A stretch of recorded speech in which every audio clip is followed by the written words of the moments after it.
Gold trusted gold buyers మీరు తాకట్టు పెట్టిన బంగారాన్ని విడిపించి ఈ రోజు ఉన్న మార్కెట్ ధరకు కొనబడును.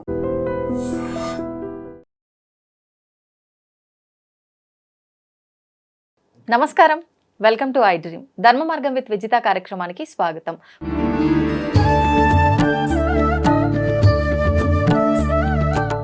నమస్తే అండి. నమస్కారం మా విజిత. హనుమాన్ జయంతి మామూలుగా జయంతి అంటే పుట్టినరోజు ఎవరికైనా ఒకటే ఉంటుంది, కానీ హనుమంతుడి విషయానికి వచ్చేసరికి 2 సార్లు ఆయన జయంతి వేడుకల్ని మనం అందరం కూడా జరుపుకుంటూ ఉంటాము. అసలు ఎందుకని జరుపుకుంటాము అంటే ఇప్పుడు ఈ చైత్ర మాసంలో ఒకసారి, వైశాఖ మాసంలోనూ ఏమో ఇంకొకసారి జరుపుకుంటూ ఉంటాం. నాకు కరెక్ట్గా గుర్తులేదు, కానీ 2 సార్లు అయితే జరుపుకోవడం వాస్తవము. చాలా చక్కగా వేడుకలు జరుపుకుంటాము, ర్యాలీలు తీస్తూ ఉంటాము, చాలా బాగా అంటే ఘనంగా జరుపుకుంటూ ఉంటారు. ఎందుకని 2 సార్లు ఈయన జననానికి సంబంధించిన వేడుకను జరుపుకుంటూ ఉంటాము? ఏ దేవుడికైనా సరే ఒకటే బర్త్డే, రాముడైనా కృష్ణుడైనా. హనుమాన్ మాత్రం 2 సార్లు. ఎందువల్లంటే ఈ యొక్క కేసరి అంజనాదేవి దంపతులకి ఆయన ఎప్పుడు పుట్టాడంటే చైత్ర మాసంలో శుక్ల పక్ష పౌర్ణమి రోజున పుట్టాడు. పుట్టిన తర్వాత ఏం చేశాడు ఆయన? రుద్రస్వరూపం కాబట్టి ఆ సూర్యుడిని ఎర్రగా పండులాగా యాపిల్ పండు అనుకొని ఆకాశం పైకి వెళ్ళిపోతాడు రాహువుని తరుముకుంటూ. అప్పుడు ఏం జరుగుతుంది? అమ్మో ఇది ఏదో ప్రమాదం వస్తుంది, సూర్యుడిని మింగేస్తే అని చెప్పి అప్పుడు ఇంద్రుడు ఆయన్ని వజ్రాయుధంతో కొడతారు. హనుమంతు చిన్న పిల్లాడు అప్పుడే. అప్పుడు ఆయన పడిపోయి మరణించడం వల్ల అప్పుడు వాయుదేవుడు ఏం చేస్తాడంటే నా బిడ్డనే నువ్వు ఇచ్చేస్తావని వాయువు మొత్తం స్తంభించేస్తాడు. సకల జీవరాశులు పిట్టల్లాగా రాలిపోయారు. అప్పుడు సాక్షాత్తు బ్రహ్మదేవుడే ఇంటర్వ్యూన్ అయ్యి కలగజేసుకొని మళ్ళీ ఆయన పునర్జీవితుడిని చేస్తాడు. అది వైశాఖ శుక్ల చతుర్దశి రోజు. అందువలన ఆ రోజున బర్త్డే మళ్ళీ పునర్జీవితుడయ్యాడు. అందువలన హనుమాన్కి 2 రోజులు జన్మ ఉంటుందన్నమాట. అలాగే అప్పుడు సకల దేవతలందరూ వచ్చి ఒక్కొక్క వరం ఇచ్చేస్తారు ఈయనకి. ఇక అప్పుడు ఎందుకంటే పెనాల్టీ కిందనమాట. అప్పటి నుంచి ఆంజనేయ స్వామి వారు రుద్రస్వరూపంగా ఆయన తన యొక్క శక్తుల్ని చిన్నప్పుడే మళ్ళీ అదే సూర్యుడి దగ్గరే విద్యాభ్యాసం చేసుకుంటూ తన శక్తులను తాను జాగృతం చేసుకున్నాడు. అలాగే ఈ యొక్క హనుమత్ జయంతినే మళ్ళీ మనం ఏమంటామంటే ఈ చైత్ర శుక్ల పౌర్ణమి రోజునే హనుమత్ విజయోత్సవం అని అంటాం. విజయోత్సవం అంటే అదే రోజున మనకి శ్రీరామచంద్ర ప్రభువు ఏం చేశాడు? రావణాసురుడిని చంపేసి అయోధ్య వచ్చేసారు. పట్టాభిషేకం అయిపోయింది. విభీషణుడిని లంకకు రాజుని చేసేసారు. మళ్ళీ పట్టాభిషేకం అయిన తర్వాత సెలబ్రేటింగ్ ద ఫంక్షన్ అనమాట, సెలబ్రేటింగ్ ద విక్టరీ. అప్పుడు అందరికీ పిలుస్తారు, అందరికీ కానుకలు ఇస్తారు. ఆంజనేయ స్వామికి వారికి ఏమిస్తారంటే ఒక ముత్యాల దండనిస్తారు. ముత్యాల దండనిస్తే ఎవరిస్తారు? సీతాదేవి ఇస్తుంది. సీతాదేవి ఇస్తే ఆంజనేయ స్వామి ఏం చేస్తాడు? ఒక్కొక్క ముత్యము ఇలా తీసి తెంపుతున్నాడు. ఆ దండ నుంచి చూసి ఇట్లాగా చూసి పడేస్తున్నాడు. ఇట్లా ప్రతి చేస్తే సీతాదేవి ఇన్సల్ట్ అవుతుంది. ఏంటి నేను ఇచ్చిన దండని మెడలో వేసుకోకుండా ఇలా పడేస్తున్నాడు, కోతి చేష్టలు చేస్తున్నాడు, తన వానర బుద్ధులు మానుకోలేదు అని అనుకుంటుంది. అందుకనే రాముడిని అడుగుతుంది. రాముడు నన్ను ఇన్సల్ట్ చేశాడు ఆంజనేయ స్వామి అని అంటే, వాడు నీ పుత్రుడు, చూడు నేను అడుగుతాను అని చెప్పి హనుమా ఇలా రామ్మా, ఏంటి ఎందుకు పడేస్తున్నావు అంటే, ఇందులో ఎక్కడైనా నా రాముడు కనబడతాడేమో అని చూస్తున్నాను, అక్కడ లేదు, అందువల్ల పడేస్తున్నాను అంటాడు. అంటే ఆంజనేయ స్వామి వారు ఎంత డెడికేటెడ్, ఎంత లాయల్ డివోటీ అంటే భక్తికి ప్రతిరూపమైన. ఇప్పుడు విగ్రహం రామో విగ్రహవాన్ ధర్మానికి అసలు రూపం లేదు. ఆ రూపం లేని ధర్మాన్ని తీసుకొచ్చి ఇలా ఒక పోత కింద పోస్తే, ఒక హీప్ కింద వచ్చేది రాముడి బొమ్మ వచ్చేస్తుంది. రాముడు తర్వాత భక్తికి రూపం ఉండదు, మనలో భక్తి ఆవేశాలు ఉంటాయి లోపల. సో అది తీసుకొచ్చి ఒక రూపం పోస్తే ఆంజనేయ స్వామి అయిపోతాడు. భక్తుడు ఎలా ఉండాలి అంటే హనుమంతుల వారిలా ఉండాలి. అది అందువలన అలాగే ప్రేమకు రూపము రాధాదేవిని తీసుకొచ్చి ఇలా పోస్తే రాధమ్మ తల్లి వచ్చేస్తుంది.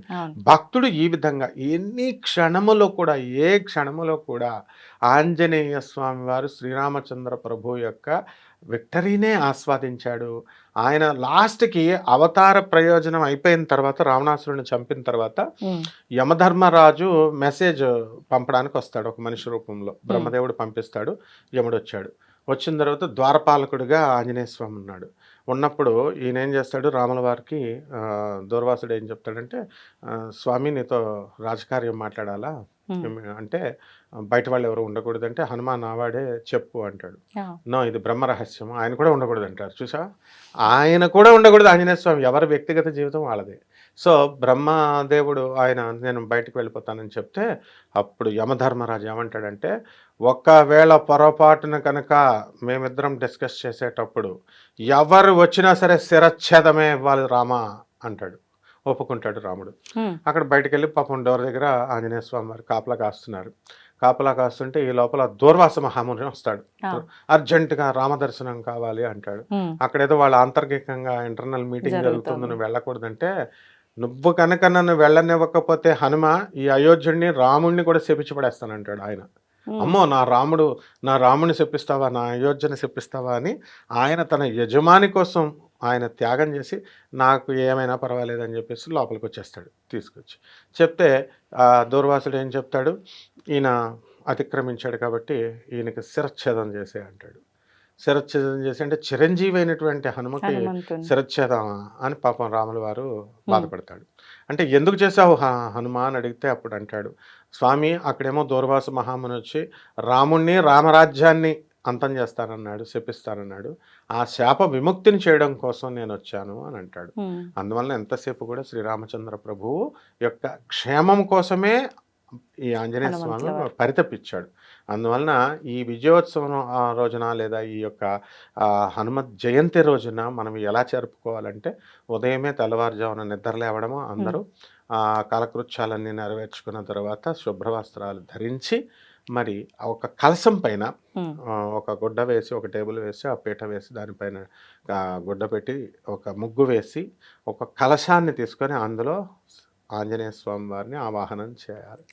మనోజవం మారుతుల్య వేగం జితేంద్రియం బుద్ధిమతాం వరిష్టం వాతాత్మజం వానరయూధ ముఖ్యం శ్రీరామదూతం శరణం ప్రపద్యే అని చెప్పేసి ఆంజనేయ స్వామి వారిని అందులో ఆవాహనం చేసి, షోడశోపచార పూజలు, అష్టోత్తర నామాలతో ఉపచారాలతో పూజ చేసి, హారతిచ్చి, నైవేద్యం అప్పాల దండను కానీ అప్పాలను కానీ వడలు, అలాగే ఈ యొక్క తమలపాకుల దండలు.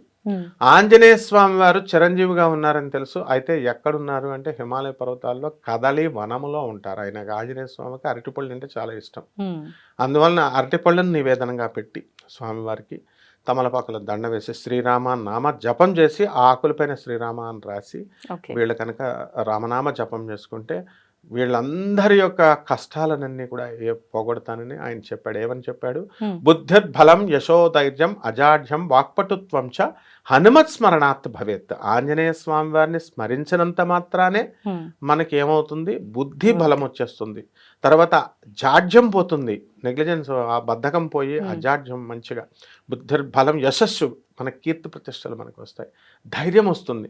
ఇప్పుడున్నటువంటి నేను ఆంజనేయ ఉపాసకుడిని అని పెట్టుకుంటారు, ఏదైనా తాటకి చెప్పులు టిప్ అని అంటే భయపడతారు వీళ్ళు. అంటే అట్లా ఉండకూడదు.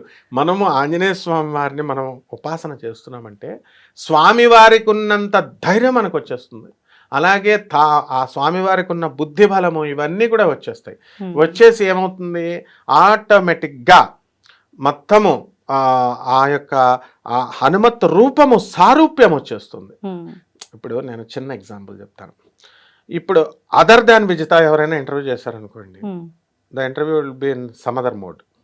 అండ్ విజిత చేసినప్పుడు డెఫినెట్లీ ఆ యొక్క డిగ్నిఫైడ్గా ఉండడము, కొన్ని ప్రమాణాలు ఉంటాయి. ఒక ప్రొఫెసర్గా నేను గుర్తిస్తాను ఒక స్టూడెంట్ని, మనం ఇలా ఉంటారు ఇంటెలిజెంట్ స్టూడెంట్ అని. అలా ఆంజనేయ స్వామి వారంటే ఎవరు, is trained under lord Rama and సాక్షాత్ రుద్రుడు. వాళ్ళిద్దరే శివుడు, తర్వాత నారాయణుడు. అందువలన ఆంజనేయ స్వామి వారిలాగా నేర్చుకోవాలి. ఆయన విచిత్రం ఏమిటంటే, అయోధ్యలో రాముల వారి దగ్గర ఉన్నప్పటికీ కూడా ఆయన ఏ రోజున కూడా రాముడు ముఖం చూడలేదు. ఆయన ఓన్లీ రాముడు పాదాలే చూసేవాడు.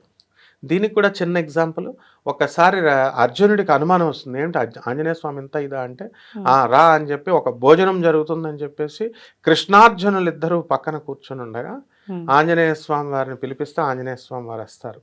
వీళ్ళు ఏం చేస్తారు, మామూలుగా రూపం మార్చేసుకుంటాడు అర్జునుడిని మార్పిచ్చేస్తాడు, కృష్ణుడు మార్చేసుకుంటే హనుమ వచ్చి ఆ పాదాలను చూసి రామా అని పెట్టేసుకుంటాడు. అంటే ఎలా గుర్తుపట్టేశాడు అని అర్జునుడు ఆశ్చర్యపోతాడు. సో అర్జునుడు మహాభక్తుడే, శ్రీకృష్ణుని యొక్క సగం శరీరం అయినప్పటికీ కూడా రుద్రుడు ఆంజనేయ స్వామికి ఉన్న వినయము, విధేయత, ఆ యొక్క భక్తి, ఆ డెడికేషన్, ఆ లాయల్టీ ఎవ్రీవేర్. అందువల్లనే ఆంజనేయ హనుమత్ జయంతి ప్రతి ఒక్కళ్ళు చిన్నపిల్లలందరూ చేసుకోవాలి.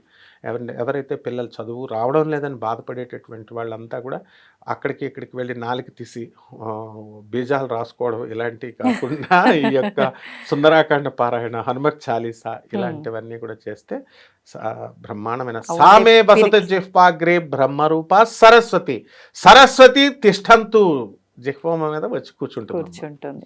అంటే వాళ్ళలో ఉండే పిరికితనము, ఆ భయము అన్ని పోయి బుద్ధి బలం పెరిగి చాలా చక్కగా ముందుకెళ్తారంటారు. అవునమ్మా. అంతేగాదు చిన్నపిల్లలకు నరదృష్టి ఉంటుంది, భూత ప్రేత పిశాచ ఈ యొక్క శాకిని డాకిని దృష్టి ఖండాలన్నీ కూడా, ఆ దోషాలన్నీ కూడా. అంతేకాదు అల్పాయుషు ఇలాంటి బాల అరిష్టాలు ఉంటాయి. ఇవన్నీ తాళ్ళు కట్టించుకుంటూ ఉంటారు. ఆంజనేయ స్వామి వారి తాళ్ళని ఇవన్నీ ఏం అవసరం లేకుండా ఆంజనేయ స్వామి వారు పూజ చేసుకుని ఆయన బొట్టు పెట్టుకుంటే ₹1 ఖర్చు అక్కర్లేకుండా వీళ్ళందరూ కూడా బుద్ధిమంతులు అవుతారు, ఆయుష్మంతులు అవుతారు. ధన్యవాదాలండి. ధన్యవాదాలు.